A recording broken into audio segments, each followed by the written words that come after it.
The HEB Center sees its fair share of championships and unforgettable moments for basketball, hockey, and even the X League. But now it makes history. 9 former Longhorn stars reunite in Austin to prove that volleyball isn't just growing, it's thriving. This is a historic moment for professional volleyball in Austin. The first home game for Love Austin, a brand new team in Love Pro League, a 6-team professional volleyball organization. And for Chiaka Obagu, it's a homecoming. Texas Longhorn and Olympian, she's back to lead Austin's newest pro team. My experience at Texas was one of the most special experiences I've ever had in my career, and I hold that so near and dear to my heart. And to know that the same community that has supported all of us throughout our college career is now supporting us in our pro career means the entire world. Her teammates say it isn't just about volleyball, but elevating women's sports, inspiring a new generation of female athletes here. Another former Longhorn, Asia O'Neal, says she's excited to show young girls that playing pro volleyball in the U.S. is a real possibility. When I was their age, I didn't even know playing pro volleyball in America would be a possibility or an option, so it's really special to, blaze this trail for those girls and encourage them that this could be them one day for sure.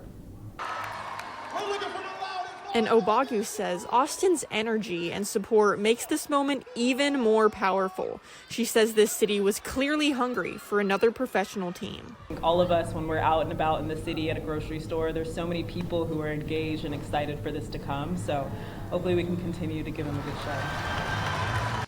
Austin fell 3-1 sets to Atlanta in front of their home crowd, but will take on Omaha at Liberty First Credit Union Arena on January 25th. In Austin, Tori Garcia, Spectrum News. Strikes and spares are making a huge difference in the community. The Town & Country Sports annual bowling tournament is more than just a fundraiser. It's an opportunity for every child to play the sports they love. At this alley, the sound of pins falling isn't just about competition. It supports a greater mission. The Help Every Kid Play bowling tournament brought the community together to help efforts to make sports accessible for all kids at all incomes. But for Susie Peterson, this event is personal. Both my adult kids played TNC soccer, and I've been involved as on the board for over 20 years. Peterson says for too many families, youth sports seem out of reach. A Centers for Disease Control and Prevention study shows a stark divide. 70% of affluent kids play sports, but 70% of low-income kids miss out. Town & Country, the largest youth sports organization in Texas, is on a mission to change that. One of our primary missions is to reach out to our community and people that don't have even transportation to get to the fields. About 10 years ago, they launched the Help Every Kid Play project that sets aside scholarships for low-income families. Rob Nestor expanded the project 2 years ago and added the annual bowling fundraiser. We just think youth sports is so helpful for kids to learn teamwork, to learn self-confidence, all the things that you get from competing, but doing it in a recreational and a friendly competition way. We're real believers in that. Last year, this event raised over $11,000 and helped about 100 children afford sports programs. But this year, Nestor says something special stood out. More kids bowled, and an all-women team, including Peterson herself, competed in the tournament. I just come from a background of service, so it's really about taking care of the youngest people in our community. The annual TNC Sports fundraiser event takes place right here at the Highland Lanes Bowling Alley. This year, the program expects to raise over $12,000 to help make youth sports more accessible. In Austin, Tori Garcia, Spectrum News. Texans are not taking any chances when it comes to the winter weather watch this time around. They said they're prepared for any snow, ice, or power outages that the storm may bring.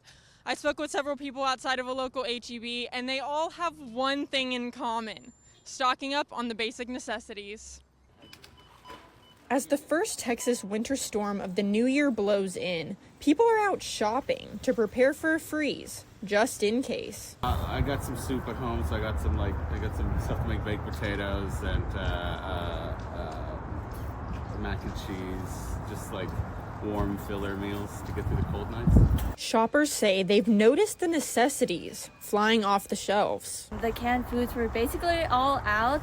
I also noticed that a lot of the bottled water was out as well, so I definitely had to stock up on those. Texas is expected to see freezing temperatures and a mix of snow and ice over the next few days.